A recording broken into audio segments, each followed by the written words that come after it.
hello, champions of change, and welcome to another game-changing episode of Breakthrough to Better. This is Busy Babe, your relentless ally, committed to lighting your path to self-improvement. Today, we will tackle an essential life skill, time and task management. In this fast-paced world, mastering the art of managing your time and tasks is not just convenience, it's a necessity. So, how often do we find ourselves overwhelmed, juggling multiple tasks at once and feeling like we're always running out of time? This episode is dedicated to helping you regain control over your time and tasks, offering practical tips and strategies to organize, prioritize, and manage your daily activities effectively. So, champions of productivity, are you ready to seize the day, optimize your time, and sail smoothly through your to-do list?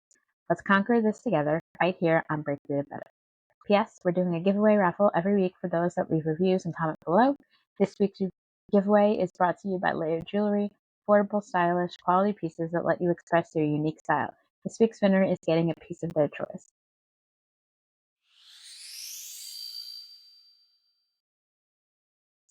All right, let's get into it. Well, I think the first thing that we need to talk about when we're tackling time management and task management is really just writing it all down. I find that when it's all in your head, and I don't mean like it's all in your head as in like you're making things up. I mean, when you're keeping track of everything you have to do in your head and not really just letting it get all put down on a piece of paper or a note or wherever you put your, brainstorming, wherever, um, it gets very, very overwhelming. And yes, it probably will be also overwhelming when you write it all out, but it'll feel a lot more in your control once you have it out of your head. So once you can see everything on a page, um, you kind of get a better idea of what it is that you have to get done. And if it's all inside of your head, keeping track, you probably will forget a few things. But also, you probably will think it's bigger than it actually is.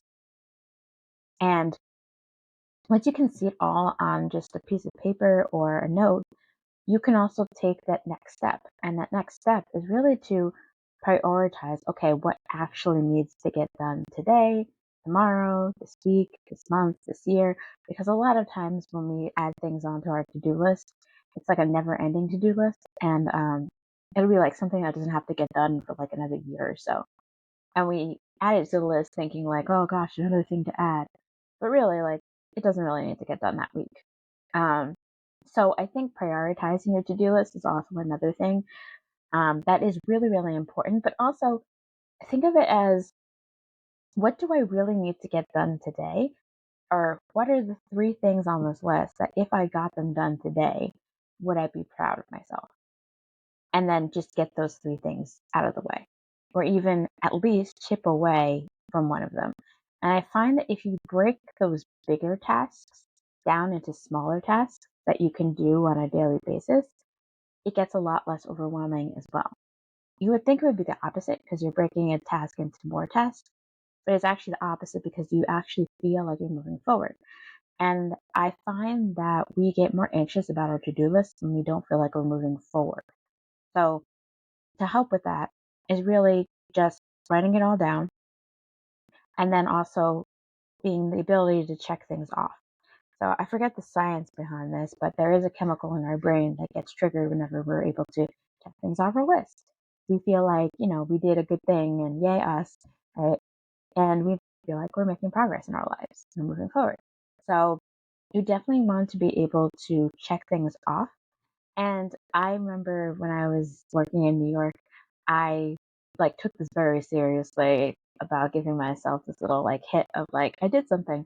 And I would add things onto my list that I knew were super, super, super easy to do just so I could check them off, just so I could feel like I did something, right? And I can move on to the next task. So even if it was just like get your coffee or like, like log into whatever, like things that really take no thought or effort at all, really, you can put them on your list just so you can check them off and start getting yourself some momentum.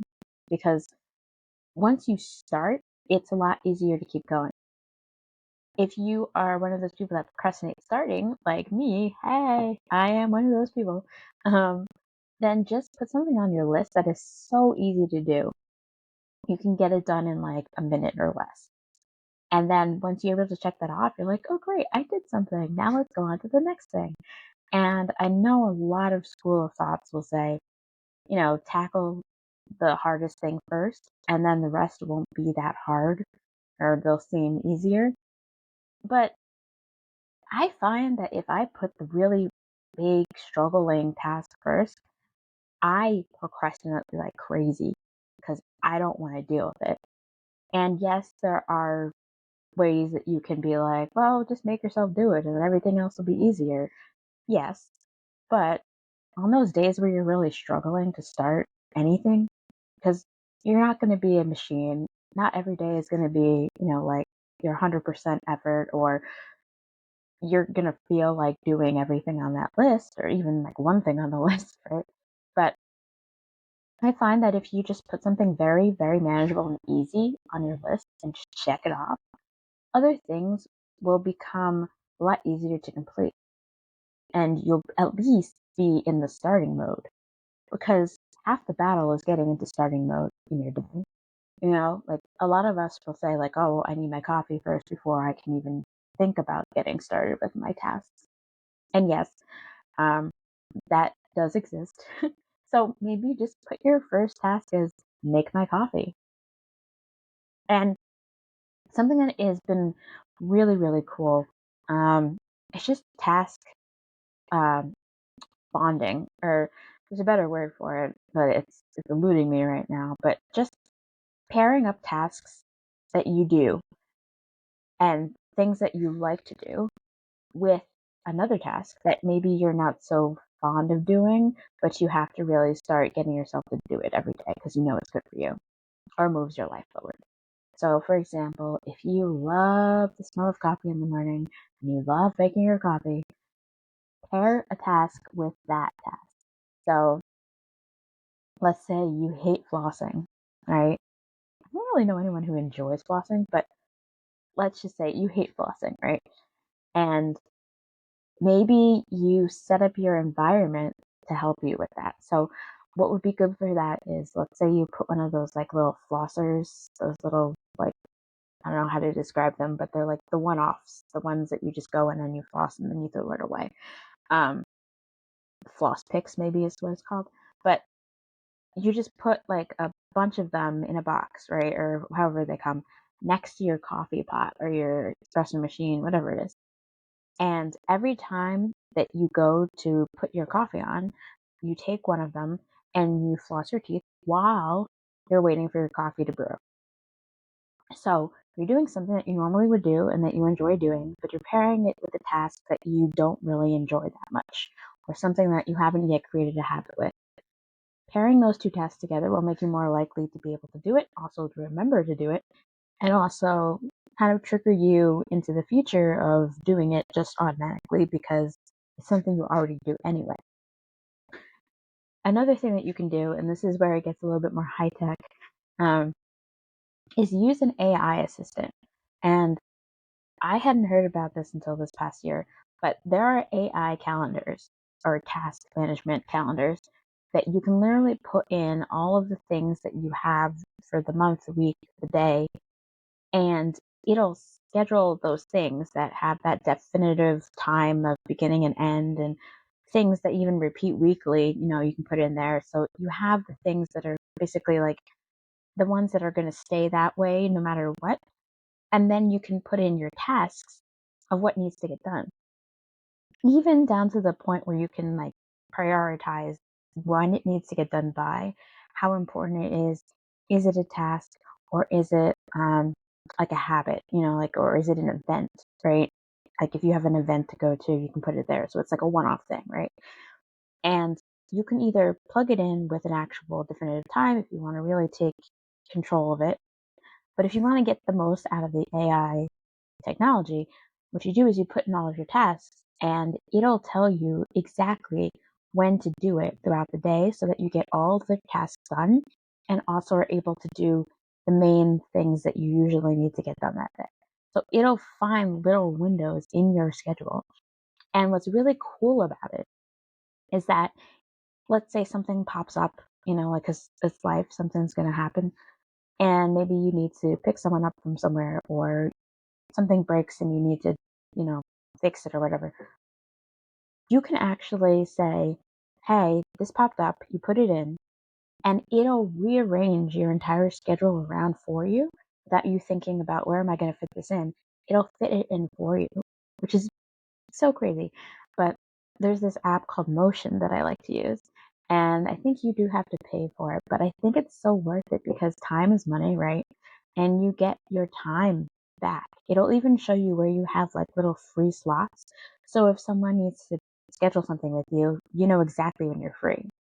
And I think that's really cool. And especially with life being, what it is and changing all the time, the fact that it changes everything around for you and you don't have to rethink anything is so valuable, because that is an excuse that we will always use, is like, oh, but now my schedule's all messed up and now I can't do this today because of that. This kind of takes out all those excuses.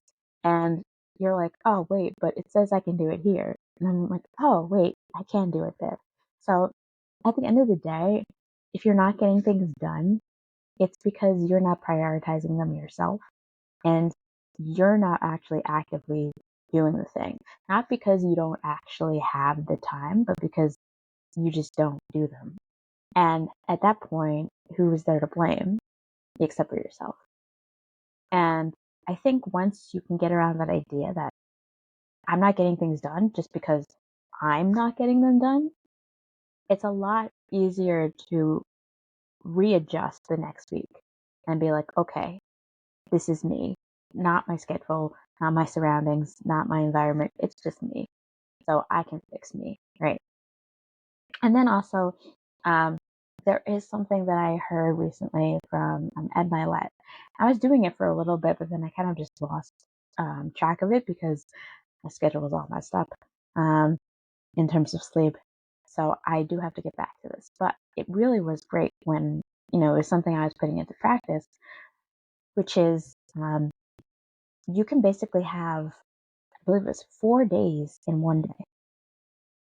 And the way that he broke it down was, we all have 24 hours in a day. Doesn't matter who you are. You could be Oprah, you could be Bruce Wayne, you could be Batman, whatever. But we all get 24 hours, right?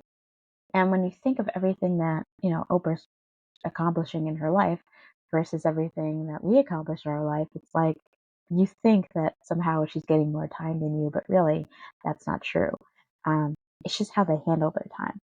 And basically was saying you can have the equivalent of 4 days in one day. So just break the day up into 6 hour intervals. And basically was saying, from like 6 a.m. to 12 p.m., that's one day. And you can spend it how you want to, right? You could be productive. You could spend it on your health. You could spend it on your work. You could spend it on relaxing, or maybe reading a book, developing yourself mentally, spiritually, maybe. But you have that day just to do whatever you want with it. Then from 12 to 6 is another day. And you can, exactly what I said about the last day, you can make it a whole new day to focus on something else. And then from 6 p.m. to 12 a.m., that's another day. And you can spend, if you like to get to bed early, say half of it is spent um, taking care of yourself, and the other half is spent with family. And then from 12 a.m. to 6 a.m. is another day. And let's say you just spend that day taking care of your rest and sleeping, right? Um, and really, just the idea that you're getting 4 days in one day makes you more intentional with your time, because you plan out your day and then you plan out your next day, plan out your next day, and you plan out your next day.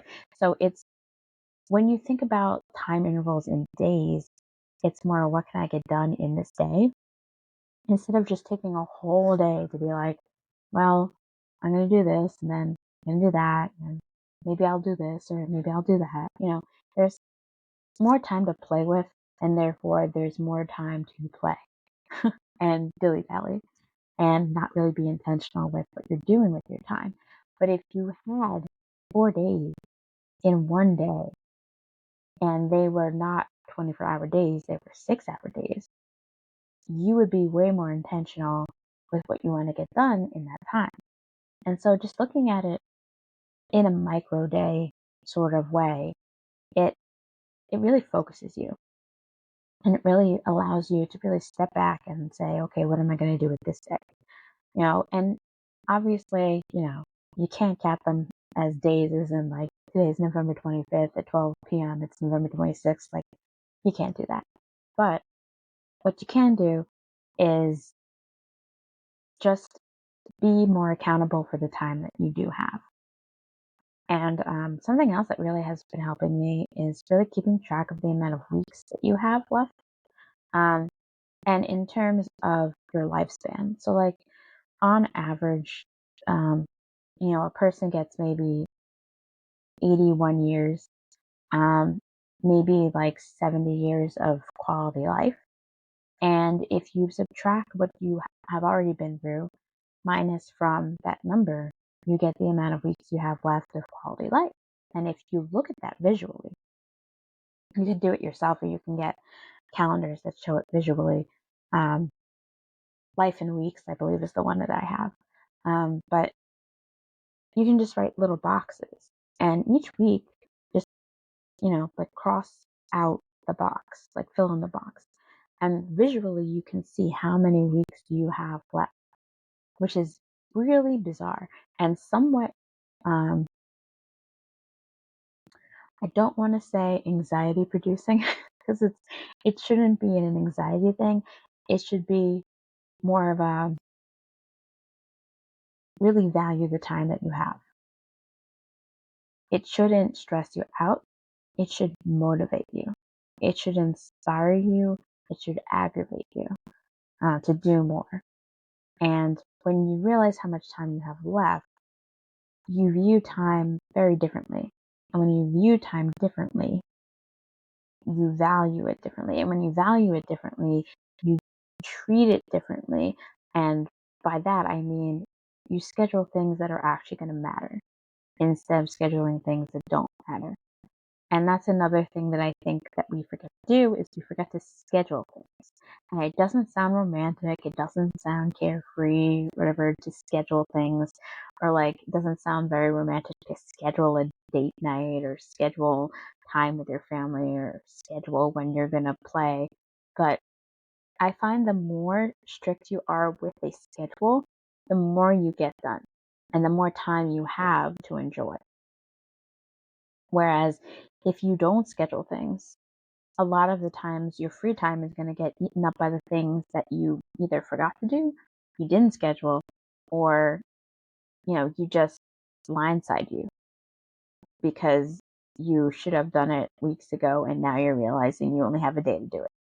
So I would say, and as counterintuitive as it is, you must be very rigid with your schedule. And I don't mean that you can't have any time to relax or play. I mean, you need to schedule your time where you're going to sit down and relax and play. And you can have a little bit of, wiggle room because obviously, life happens, like I said before, right?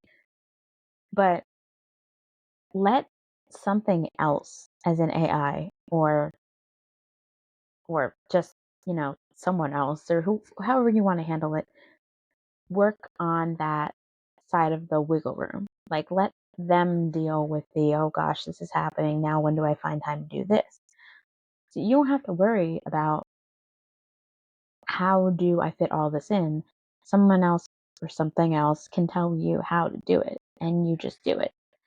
And it takes away that brain work that I think takes us away from doing the things that are important to us, the things that we value, the things that really matter. And at the end of the day, yes, productivity is great, right? It moves you forward, but rest is good too. Rest, you need rest.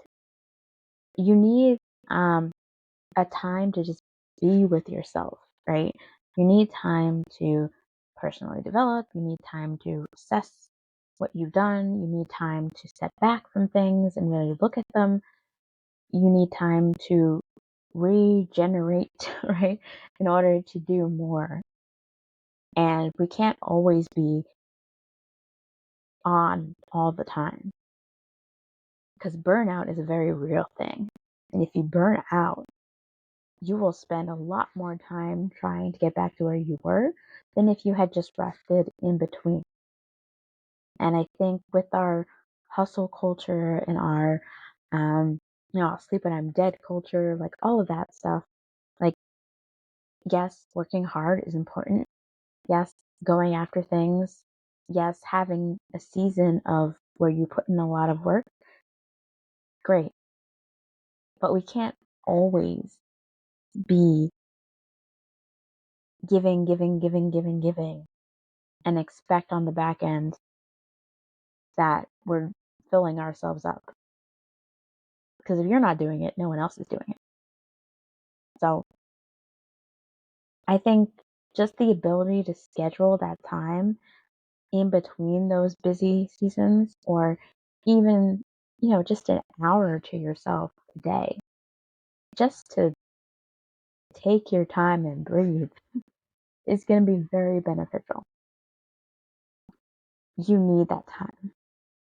And if no one else will tell you, because everybody else is busy telling you, work until you're dead, I will tell you, you need a little bit of time to just center yourself, or at the very least, take a nap. You need some time to just revamp. Otherwise, you will lose a lot more time trying to get yourself out of a burn out. And if what you're so worried about while you're working so hard is not having time, well, you're not going to have time when you burn out. So you need to do this the same way you would taking care of your health. Where, like, in the beginning of your life, if you take care of your health, later you can enjoy life, right? But if you're so busy working yourself to the bone and then you get sick and then you need to take a whole, like, half a year off because you're busy getting better from being sick, well, that half a year off is a lot more than just taking like a day or an hour to yourself every day. So mathematically, the thing that you're afraid of is going to catch up with you. So don't avoid the rest. Don't avoid the recharge. Don't avoid time with yourself. I think it's very important that we remember to schedule that in as well. And so that's really most of the points that I find work for me. Is just creating a to-do list, making sure the time is more visual because time is weird when you don't view it visually. It escapes you every time. And find tools that help you out, like AI or a scheduling tool or a Pomodoro timer or a focus mode on your iPhone. Just find tools that help you, that work for you, because not everything's going to work for you that works for someone else. So find something that does work for you, and then schedule times in for your rest. And then just value time. Value it for what it is. Because we only get one life, unless you believe in reincarnation. But even then, you only get one specific lifetime. And we need to cherish the time that we do have. And the only way we can do that is by giving time the respect that it deserves. So I hope some of this helped. That's all for today's episode of Breakthrough to Better, guys. Hope you found some insights and inspiration from our discussion as we continue exploring life's lessons and turning them into stepping stones for personal growth. Definitely make sure, if you've enjoyed the episode, please spread the love. Share it on your social media channels. Let's inspire others to also strive for their betterment. Be sure to tag us. Use the hashtag Breakthrough to Better. Every share, every comment, every review helps us reach more people and make a wider impact. So until next time, keep learning, keep growing, and remember, When you get better, the world gets better. Thanks for tuning in.